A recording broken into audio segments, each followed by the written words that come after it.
I'm Sean. I'm Colm. And today we're going to be talking about 28 years later. This will be a spoiler-heavy discussion, so if you've not seen the film, head back now. So the title of this video is very cleverly titled 28 Minutes Later. We're going to try and keep it to 28 minutes. Thanks to my mate Mikey for coming up with that great idea. So, Colm, let's get straight into it, bud. Without getting into too many specifics, because I know we're going to want to go straight to the ending. We're going to save that. We'll come to that. But I just wanted to get your overall impressions of the film. What did you think? Did you like it? Didn't you like it? I liked the first two acts, and then it gets to a certain point, and I was just like, and we'll get onto that in a bit. Yes. But I felt the first two acts, it was solid. I think to summarize that, the music was brilliant. The visuals, I mean, Danny Boyle's got such a way of presenting his visuals. And one thing I did want to quickly mention is that I don't usually like Dutch angles. I think Dutch angles is a filming trait that doesn't belong in modern filmmaking. But the Dutch angles did help to increase the tension because it almost felt like somebody's watching the characters. And mostly, I really enjoyed it. I really enjoyed it up until the point when they're running back across to get back to the island. That visual and everything, I thought that was great. And then I wondered where the film was going to go. I think that was probably the point I stopped enjoying it. Even up to then, I'd got a few questions in my mind about how they'd come at certain decisions. Overall, I did not like the film at all. I walked away quite disappointed. Mikey, who I think's with us, we sat in Nando's afterwards. I don't think we barely spoke for about half an hour because I just like, why did they do that? So no, I came away from it thinking they'd fumbled the bag a bit, to be honest. I enjoyed it all the way up until they found the doctor, played by Ralph Fiennes. I was really invested in it all the way up to then, because for me, it kind of split the film in two. And that was a good thing and a bad thing, because the good thing with that is that it went from a survivalist film to more of a journey film with the son who, what's his name? Alfie Williams, I think his name is. Spike. He was absolutely fantastic in this film. And I think until they got to that, a little bit before when they're in the train and spoilers, when the infected is giving birth, I was kind of like, okay, because it never went any further than that. There was no impact with that. No, it felt like the film was setting up future installments. Yeah. Trying to serve too many masters. But I thought it was a bit silly, some of it. And I get, I don't know if you've been seeing it online. There's a lot of people who really like the film. Some people like myself don't like the film. Those who like the film, there's a deeper meaning. I get all that. I can see where they're coming from, what they're trying to achieve, but it did not land at all. Any of those points. It just comes off as bit daft, really. So I think what we'll do now, Colm, is we're going to start from the beginning of the film, and I'm going to mention some points that came to me, and I'll get your thoughts, see what you think. Okay. Within the first 5 minutes, I was scratching my head a little bit because in 28 days later and 28 weeks later, it is shown that the infected die of starvation. They don't continue on. So also, it felt a bit like they were retconning straight away. I was getting Star Wars vibes from the last trilogy we've had, where they keep retconning each other. You know what I'm talking about? So in the first few minutes, they say, they wiped it out from the mainland Europe. It was just Britain. So I thought, well, there was no need to show Paris then, really, was there? I think that was Danny Boyle perhaps retconning that he maybe didn't like that. He wasn't as heavily involved in the second film as he was obviously in the first and this film. I think he was an executive producer, and was it rumors that he directed that first segment on the farm? I heard. Well, what I read yesterday was he directed specifically the interior of the barn, right, in the second film, where Jacob climbs the ladder. Jacob's ladder. I've only just got that. But yes, in this. I did wonder why they made that decision, because I did read that Alex Garland had said, maybe they just nuked Paris and France and that's how they got rid of it, which made me think, why didn't they just nuke Britain? Why would you? I mean, that didn't really bother me as much, because it doesn't really matter what's going on elsewhere, but it kind of went into the story that you've got these ships that are on quarantine guard to stop anybody coming on or off the island. And if you well, the island is in the British Isles, but if you kind of enter Britain, you have to stay there, and that was picked up in the film. But I why didn't they just wipe it out? Why would you leave it? But anyway, as the film progresses, we find out that on the mainland there's still plenty of infected there, and I did wonder where they had all come from, because in 28 weeks later, it's infection free in Britain, and I think maybe how many people get infected in 28 weeks later? A couple of thousand. There's not that many people in the country at that point, so they've got some explaining to do as to how there can be that many infected. You've got to use your head cannon. Well, I don't know what that head cannon would be. I mean, did they get all imported from France? I don't know. I was going to make a really crass joke there, but I don't think I will. Don't do it after. So, and I'm still talking about the first act here, but this is when my gripes with the film itself really start to come into their own, because you get to the mainland and straight away you've got these like slug people. I mean, they were creepy. They were creepy, but it wasn't, to me, in keeping with what the franchise has offered us so far, because you have rage or you don't, and then you die. What did you think about them branching out and having different types of infected? I felt, because it's 28 years later, it's the mutation of the rage virus, meaning that because the rage virus has mutated, it means that the zombies, they're not specifically called zombies, are they? I think somebody does once. Somebody does refer to them as a zombie. But I feel that if it can evolve over that amount of time, then you can get different types, because there's obviously the alpha, which I really liked. I thought the alpha was quite a good concept. Yeah. And it was more aware, and it was focused on its prey. And I thought that was a really good touch. I think, to be honest with you, my personal feeling on it was pandering to gamers, because you see that type of thing in games all the time. We have different types of zombie, like Days Gone, and Resident Evil. Big up. Critical Cinema Club. Oh, nice.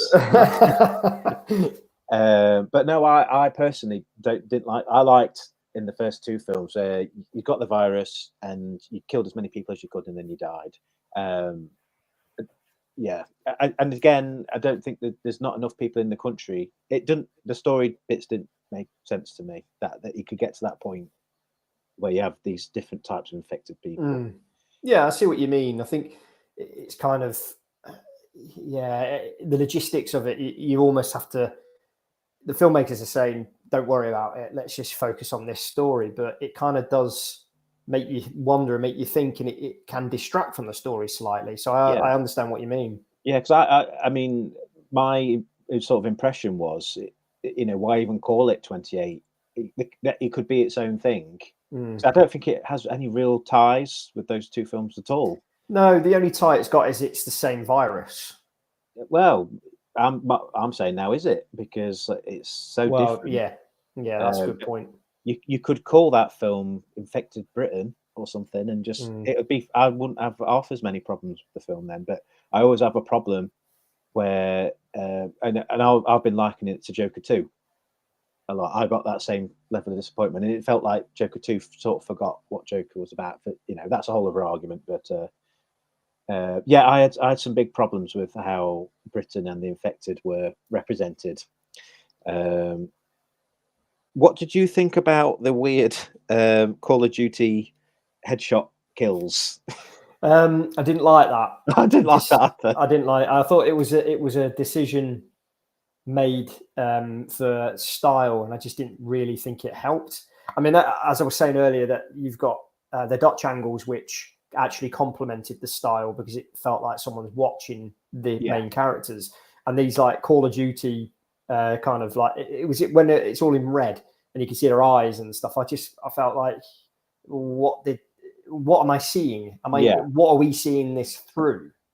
Yeah, that was. I mean, I think it was to give a creepy vibe, which it did. But those weird and that it was like, am I watching a 28 film or is it Fortnite I'm watching? Because they've never done that kind of stuff before in those films. Well, because before, I think the charm of those first two films, especially the first one, is quite gritty and almost underground. I think the first film looks like it was a cheaper production, but in a good way. It feels like it could happen outside. Whereas this film, when you got the weird, I just Didn't felt really like work. it didn't work, and it was also nothing like that they'd done before. So yeah, I had a huge problem with that. So we mentioned it briefly, and now would be a good time to swing back round to the pregnant zombie. Yeah, I didn't like that because I think it's obviously, like you say, it's setting up the next film. But I felt that it was, this baby's here, the baby's not infected. Okay, right, doesn't matter now. We're just going to name the baby after the mother and it's going to go back to the island and that's it. I just feel that there was a lot of opportunities not taken, and maybe those opportunities are going to be taken in the sequel. Yeah. I mean, the zombie baby, when I saw that zombie was pregnant, I thought, oh my God, what are they doing? Can I let you, I'm probably going to get cancelled for this, but it reminded me of that scene in Shaun of the Dead. Do you know when all the zombies are outside the pub? And you get all these zombies and there's like different ones who you think, how was that a zombie? It just looked really daft. Yeah. It sort of takes you out of it a little bit, doesn't it? Because you think to yourself, well, did that woman get infected while she was pregnant? But I think they were sort of hinting that the alpha was like the father. And if that is the case, that was disappointing, because if they're so fueled with rage, how are they finding time to eat and have sex and stuff? I mean, they're just not normal chavs now. Do you know what I mean? So, I mean, that took me out of it a little bit, because the woman gives birth and it seems like she's normal for a second. Yeah, but like when she's holding her hands, Mm. I was a bit like, this is, it kind of took me. This is the point in the film where it lost me.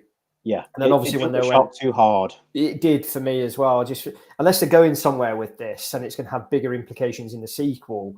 But I just don't feel that they set that up enough. It wasn't. It was just like, oh, it came from an infected, but don't worry, it's not infected. It's fine. Okay. I'm going to deliver it back to the island and yeah, no questions asked. Very bizarre. I mean, I think a lot of the decisions made in the film were so that the plot of the film could unfold. I don't know what you think about this, but I had a problem with Spike deciding to take his mother onto the mainland and go find this guy when he knows she can barely stand up at the beginning of the film. I can see past that, because he's a 12-year-old and he hasn't quite got the developed mind of an adult. This film is his story, and it's almost like it shows him growing up too soon. And because he's grown up too soon, he can't make the decisions of an adult, because he hasn't developed enough at that stage of his life. And it's almost like he's been asked to grow up too soon.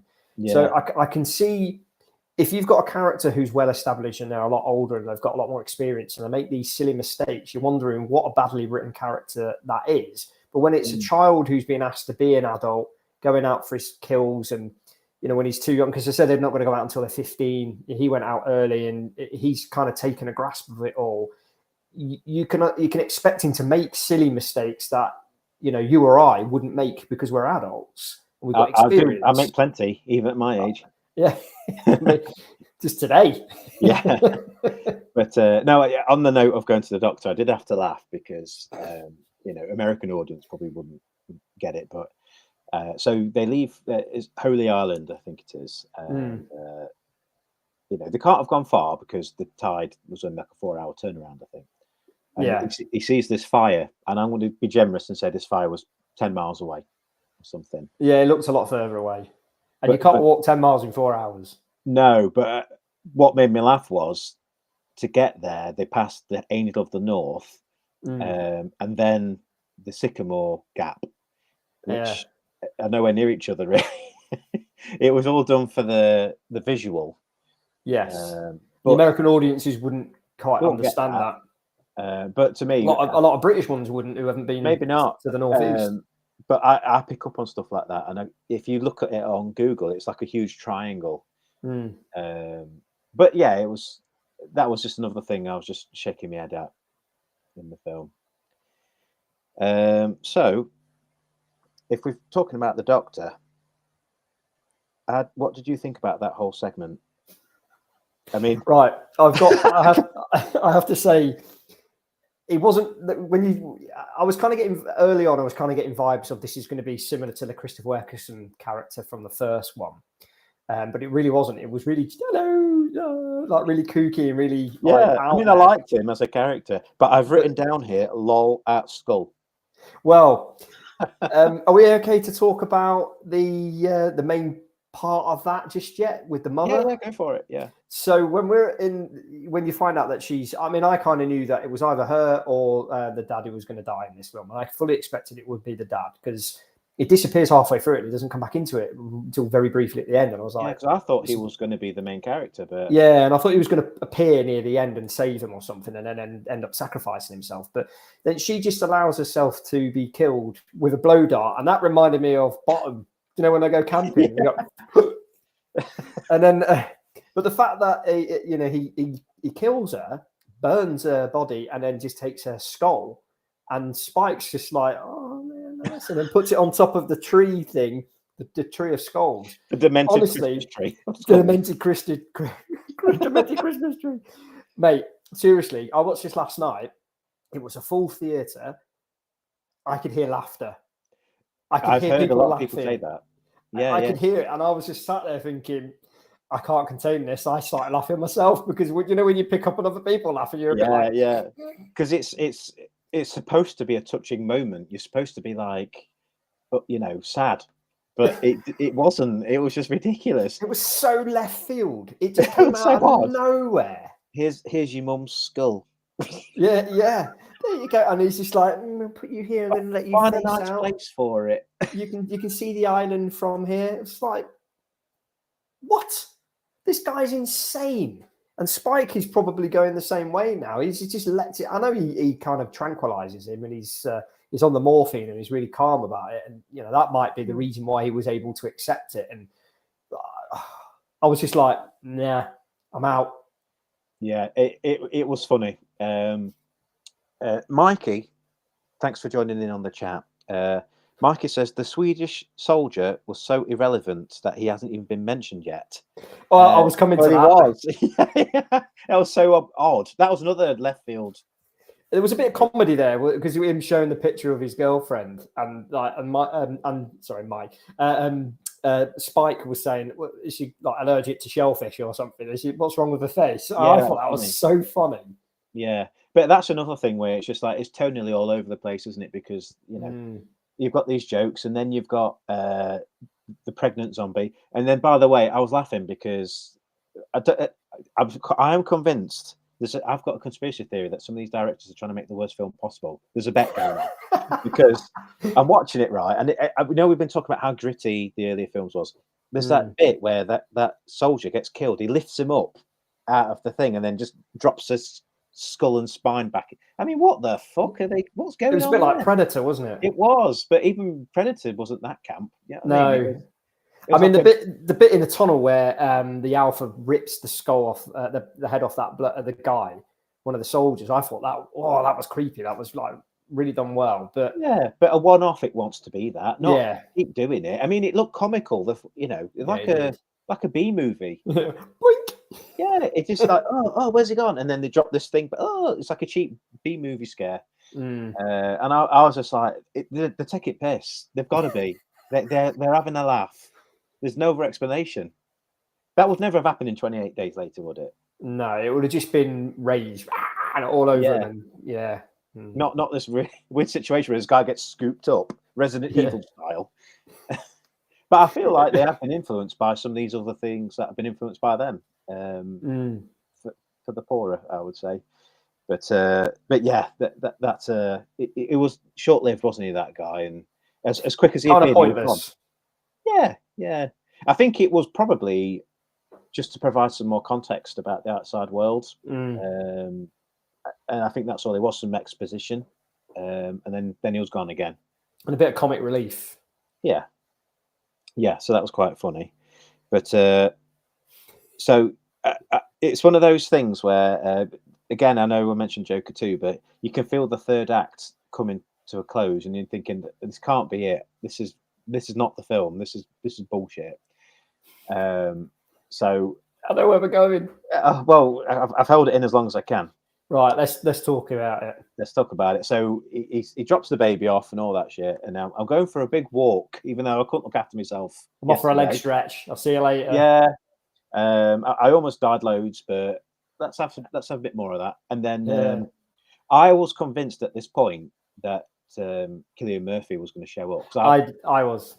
And you heard this voice, and I thought it's him, it's Jim. He's here, and it's all going to be great. I'll let you take this away, mate. Right. Well, I've got. It's Jimmy is the name of the boy from the start of the film, isn't it?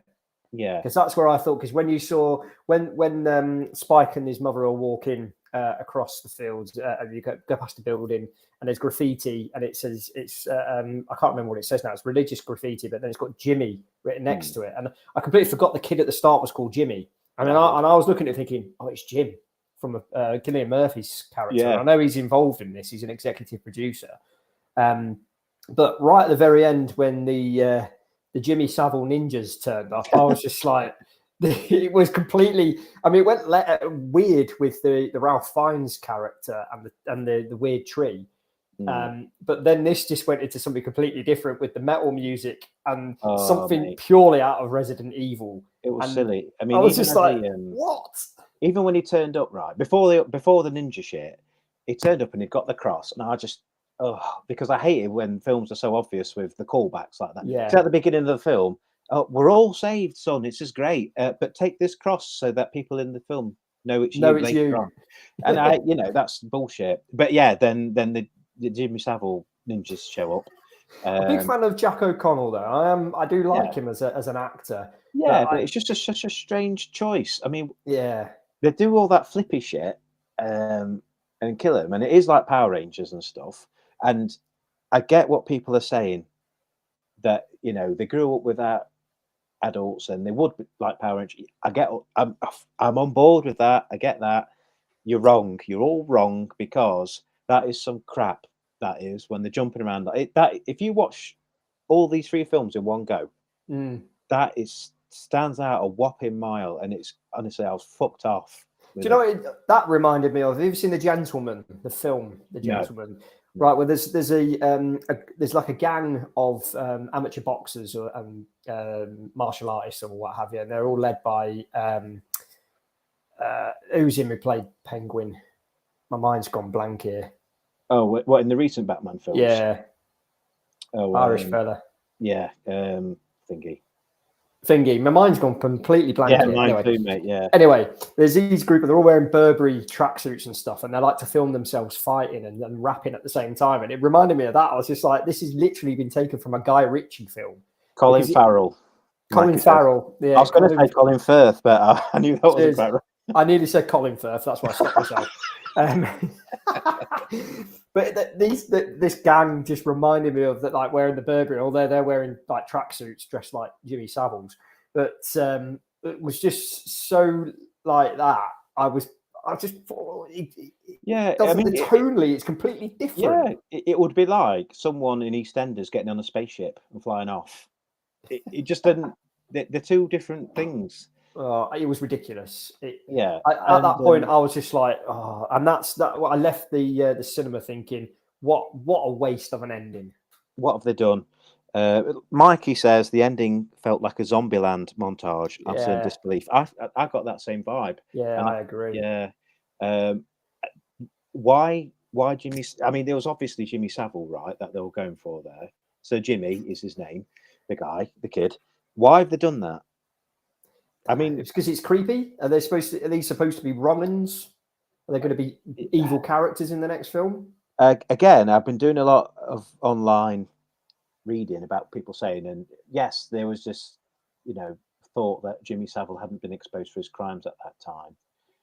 But even if you can, should you? I mean, I'm assuming this is what they're going for. I can't. I mean, what else could it be? But Yeah. why would you do that? Why would you do that in film?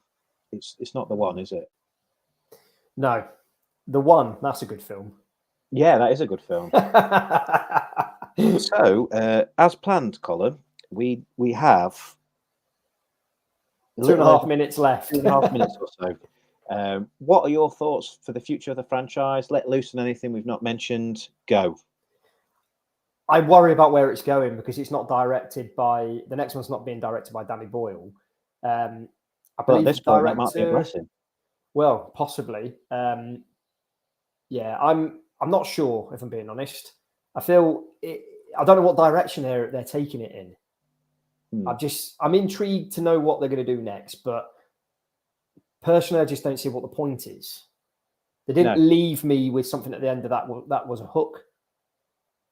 No, it didn't for me, and it felt like a nothing film, like a nothing burger. It was just like a load of weird shit happened. You know, his mum got skulled, and then these fucking skull effed. These ninja bastards turned up, and then it was like the end. And I think I was meant to applaud or something. I was like, "What the fuck have I just watched?"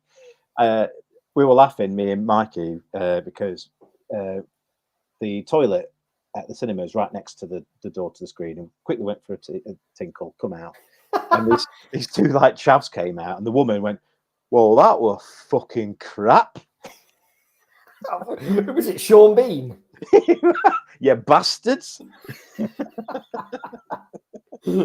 But that's your average moviegoer, and I think sometimes filmmakers forget you're actually making films for people, not critics and your mates. So I was really disappointed, mate. I'm going to say really well made, well shot, brilliantly made. Music was great. Yeah, very professionally, like Joker 2, very, very well done. But every single decision made, I completely disagree with, and I'm going to probably give it a 5 out of 10. I'm going to give it a bit higher than that. I'm going to go for probably a 6.5 out of 10. Yeah. So look at this for timing. This is amazing. So those have been our thoughts. What do you guys think? Who are catching up later? Mikey, thanks for chopping in on the chat. We appreciate you. Maybe we'll do more of these. Who knows? So thanks for dropping in. Thanks for watching. I've been Sean. I've been Colm. And thank you very much for watching the Critical Cinema Club. I'm trying to take this right up to 28 minutes. Thanks very much, everybody. We'll see you soon on the next video. Goodbye.